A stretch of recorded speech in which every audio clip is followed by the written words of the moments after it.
বিরুদ্ধে ষড়যন্ত্র করো, বাংলাদেশের 18 কোটি মুসলমান যেদিন জাগ্রত হবে, তোমাদের কোনো আস্থানা এই দেশে থাকবে না।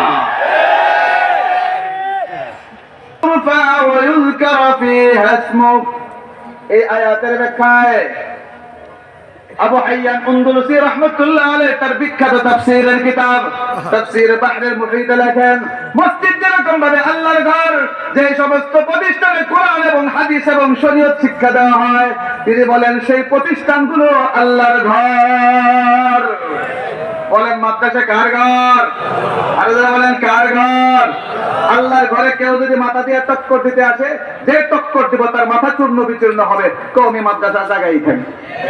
يرفع إبراهيم القواعد من البيت وإسماعيل ربنا تقبل منا إنك أنت السميع العليم يا الله বাইতুল্লাহ তো নির্মাণ করলাম আপনার কথায়, আমরা যে পরিশ্রমটা করলাম, আল্লাহ পরিশ্রমটা কবুল করো, আল্লাহ পরিশ্রমটা কবুল করো। আম্বিয়া কেরাম শিক্ষা দিয়ে গেছেন যে কোনো আমল করলে কবুলের চিন্তা করতে হবে। আর আমরা বাঙালির অভ্যাস হলো কবুল না, আগে সাইনবোর্ড।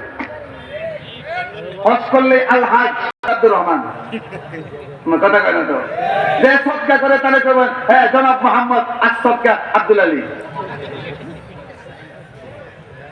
আরে বাপরে বাবা, আপনাদের হালুয়াঘাট এলাকার কথা শুনছিলাম। এক হুজুর গেছে রমজান মাসে কালেকশন করার জন্য মাদ্রাসার, এক হাজি সাহেব 10,000 টাকা দিছে। এলাকায় ওনাকে সবাই হাজি সাহেব নামে চিনে। তো হুজুর মানুষ, আলেম মানুষ মনে করলো শুধু হাজি লিখে লাভ নাই, আমি একটু সম্মান দিয়ে লিখি। উনি রিসিলে লিখছেন আল হাজ অমক, বেচারা খেয়ে গেছে। আমাকে আল হাজ লিখলেন কেন? আপনি তো হজ করছেন না? তো করছি তো। মানুষ তো আমাকে আল হাজ নামে চিনে না, মানুষ আমাকে হাজি সাহেব নামে চিনে। আপনি হাজি সাহেব লেখেন, আল হাজ কেন লিখলেন?